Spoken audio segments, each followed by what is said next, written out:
What's going on, y'all? Chad here. Great to have you on live stream today. Thursday afternoons, the stream is getting fun. Checking out Ethan. What's up, man? Hope Central New York's doing good for you today. But I'm excited to kind of come in and talk about energies because energies have turned into one of my favorite ways to really think about things and how stuff's going on. I got an Instagram message earlier today from somebody. Do you want to see something cool? First of all, do you want to see something cool?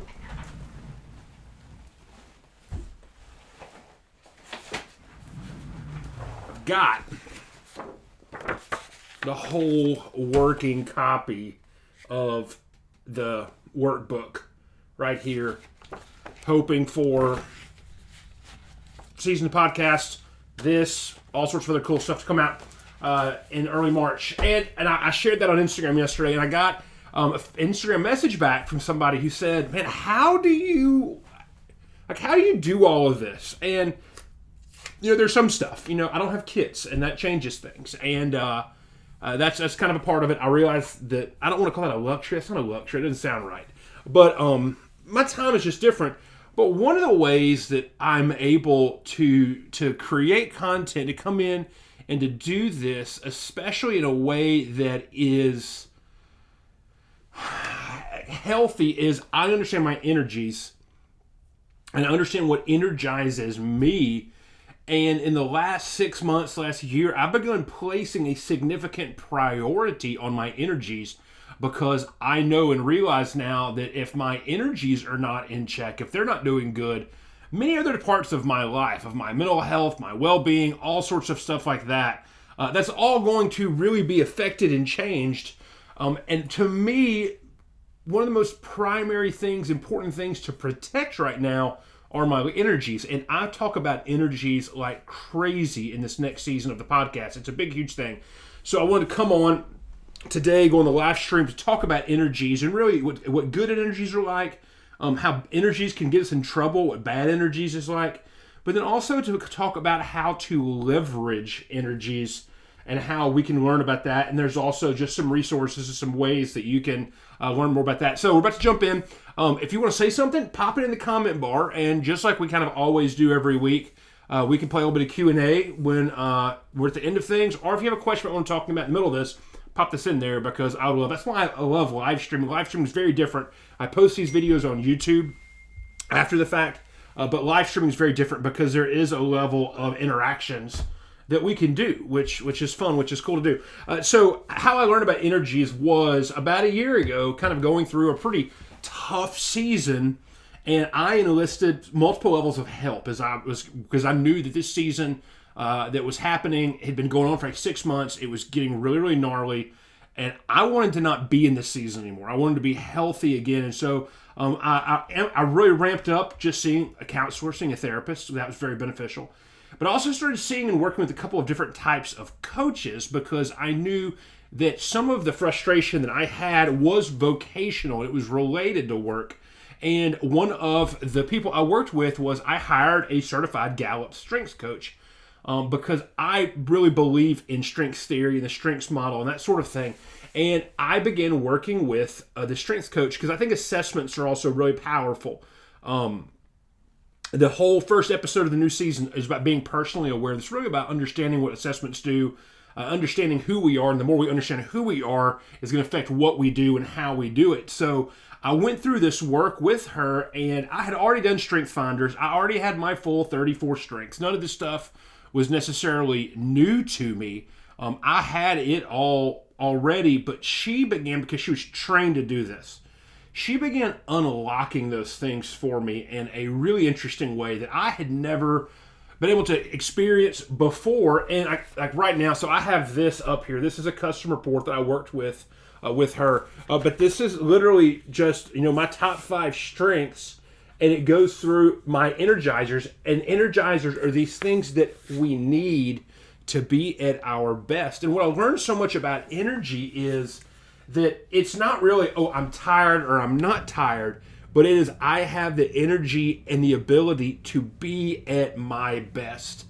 And so much of the funkiness that I had entered into was literally, there was just no space for me to be who I was created to be, who I was called to be, the way that God wired me, all those sorts of things. And that I was clamoring to try to get agency over myself. But the things that would energize that part of myself were just simply not there.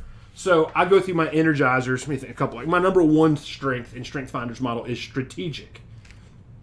But my energizers, my need as far as that's concerned is this: as opportunities to see the big picture and play out alternative scenarios, freedom to make mid-course corrections, challenges to navigate through, ownership to set the direction.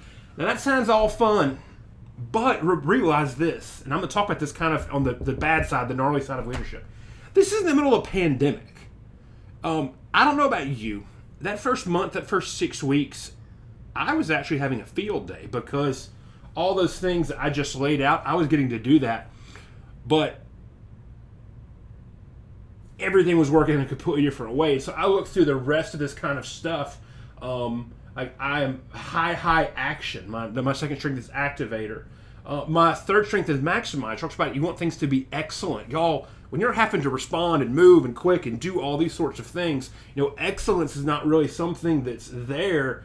My fifth strength is futuristic, and that kind of works hand in hand with being strategic by saying, I can do the research, I can do the thought, I can think about what does this mean to move this far out in advance, all that sort of stuff, but there was no foreseen future. So what she helped me realize was, okay, these are the things you need to be healthy. This is what it looks like, but also there's other parts of this that you might just need to take a back seat for the moment, and you might need a season to where you're developing other things that you're good at and realize that there might be some alternative energy development that happens there. So that's how I found out so much over the last really year about strengths theory and how it can change things. And as Ethan said, I have similar Strengthfinders results. They also match up with my ADHD. I'm high energy as well.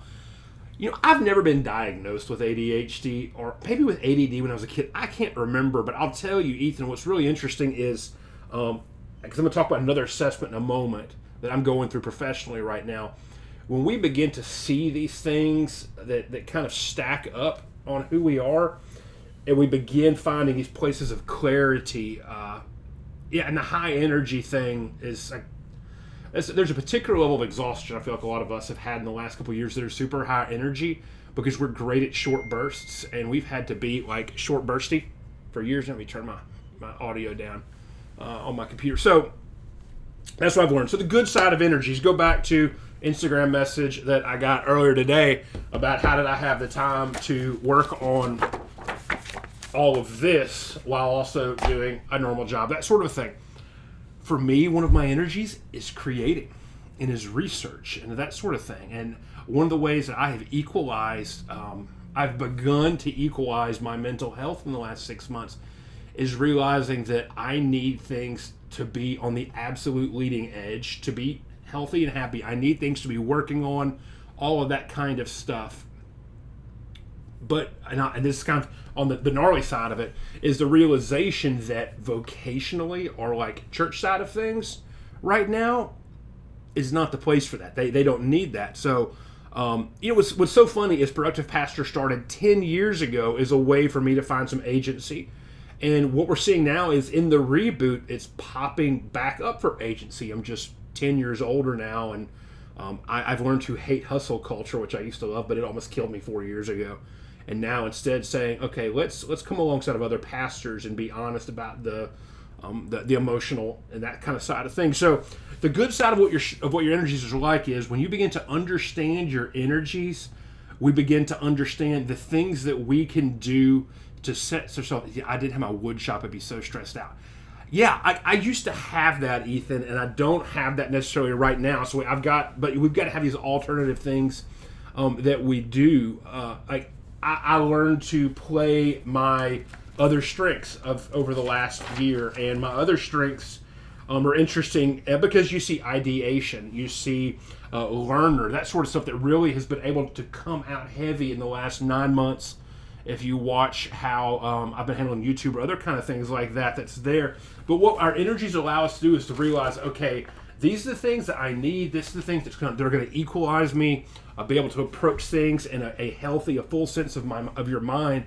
And so my energizers right now, I'm able to carve out priority in the early part of the day to do some of those things. And also I realize, like, for me, creativity is massive. And where I used to, like, I think I talked about this last week, or I might know, it's on one of the videos for the workbook. I can now get myself, if I have an important meeting in the evening or something like that, I used to dread, I would stress out, my anxiousness would work myself over and over and over. I film a lot of my videos now at this point in time, mid-afternoon, because this allows me to re-energize myself more so, just going home and it's just different. So when we begin to learn what our energies are, the only thing I don't like about with the Strengthfinders model is you've got to kind of dig for the energizers, and what's great is a lot of people have done their work. But there's things, everybody knows, this is the things that give me life. That's one of the things I talk about so much this next season, Production Pastor. What gives you life? What gives you life? What gives you life? With that sort of thing. And so it's the good side of understanding our energies is we can see, wow, I'm always really frustrated at this task. This kind of thing I just dread. Well, we look at none of the things that encompass that give me life or give me energy. In the new season, I talk about there's 3 types of tasks. There's developing tasks. I had a little mental brain fart there. There's developing tasks, there's dealing tasks, and there's draining tasks. And if we know that we're going to be living in our draining zone, it should tell us a couple things. One, I need to delegate this off as quick as I can. Second, if I have to live in this space for a long time, I'm going to become miserable. And then third, if I've done the work to try to reduce my activity in it, then let me build a system around it and try to get it done as quickly as possible. But then we also realize we've got things that develop us, that make us a better version of who we are, and us realizing what parts of life, what parts of ministry, what parts of our vocational, the job side of this allows us to begin directing our attention towards things, that sort of thing. So the bad side of energy is what I've learned is this. And so I'm doing some more coaching now with some people, and part of it is a lot of different assessments. And so I'm having to go through and be trained on some new assessments that I'll be giving to people and working with. And like this one right here is called the Workplace Big Five. And what's so interesting is it shows this like spectrum of where people can be at. And in 4 of the spectrums are this: need for stability, extroversion, originality, accommodation, and consolidation. So 3 of the 5, I'm at a very, very, very far end. And what I'm learning now of thinking is basically on the ideas of, it's like need for stability. I'm a highly reactive person. And that can be, it means I'm excitable. But I tend to show stress a little more than other people do. But there's also when we're in moments, I tend to, let's fix this right now. What can we do? What can we do? What can we do? And so if I'm in situations where there's nothing to fix and there's nothing really to worry about, I get bored. I might start getting anxious. Or you also have on the side of things for that in a non-healthy way, and I'm not really, because I hate it, but in a non-healthy way, if you've ever met those people that drama just seems to follow them, they're typically highly reactive, and if there's nothing going on that allows they get energized through that. Like my activator and my maximizer and Strengthfinders, I find energy when I am needed and those sorts of things.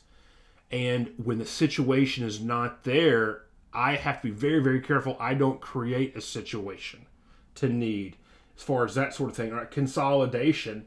It's just different stuff like that. So the bad side of our energies are when we're not aware of our energies and when we're not aware that essentially we're getting bored, that we will start doing things that tend to be a little extreme just because that's where our energies naturally direct us. That's a fantastic guardrail. That's a fantastic thing to really be aware of and what's concerned as far as energies are, because that's a lesson I'm learning right now, is realizing, okay, you've learned a lot about the positive side of energy over the last year or so. Now, what does it mean for you to learn to avoid the negative side of your energies and that kind of a thing, and to be willing to just sit back sometimes and let stuff roll? So, good side, bad side. Let's talk about how to leverage this a little bit, where you can learn about this. So, Carey Nieuwhof, let me see. I think I have it right here.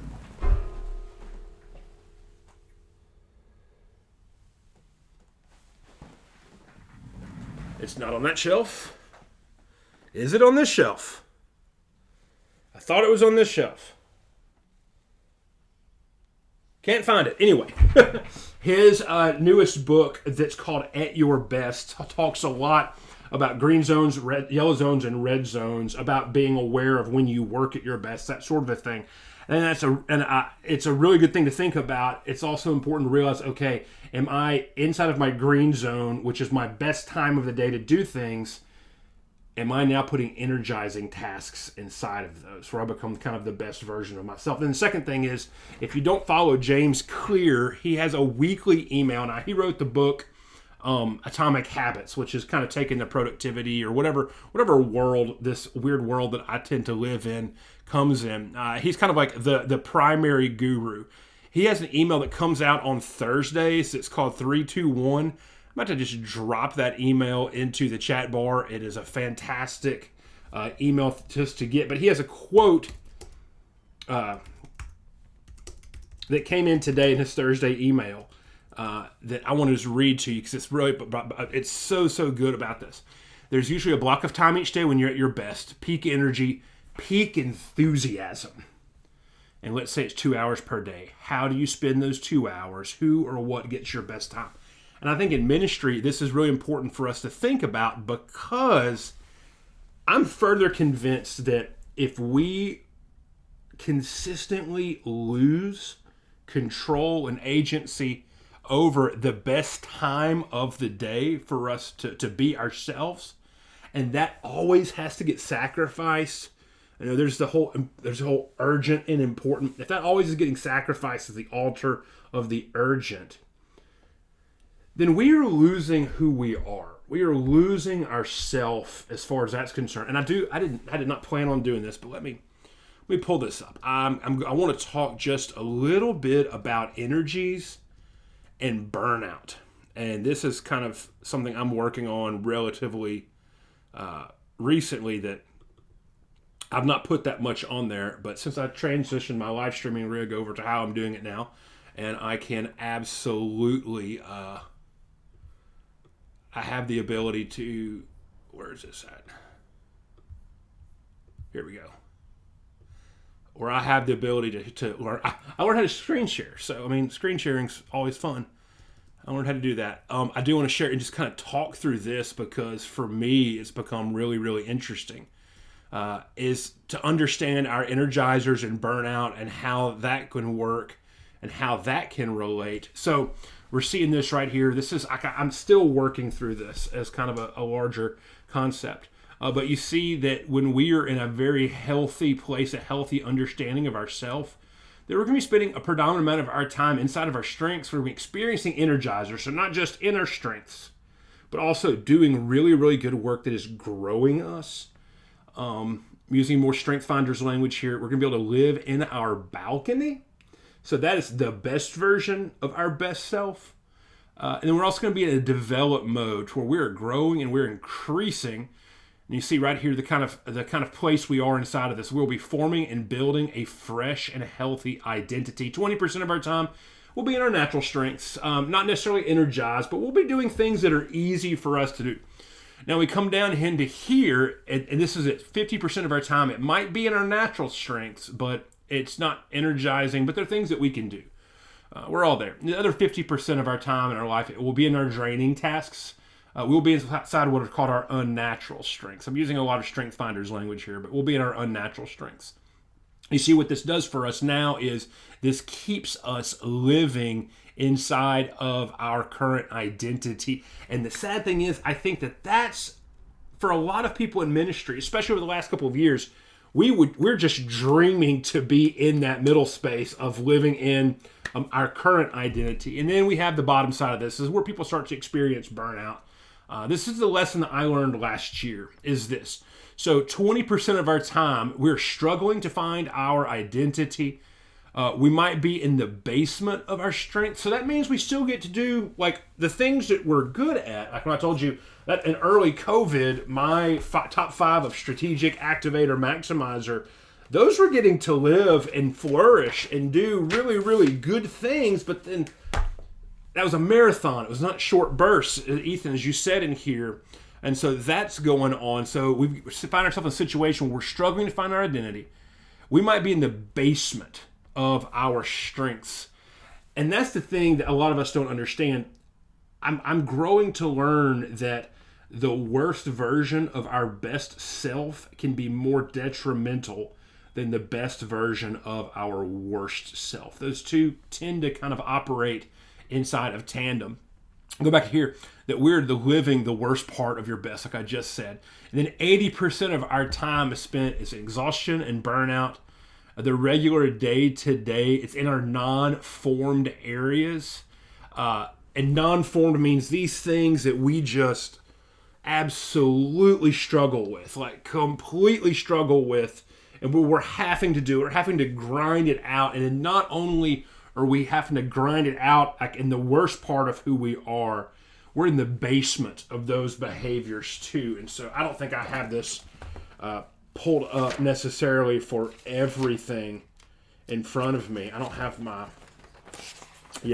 full 34 popped up, but like it is just bad news bears when you get into that spot. It's just incredibly dangerous.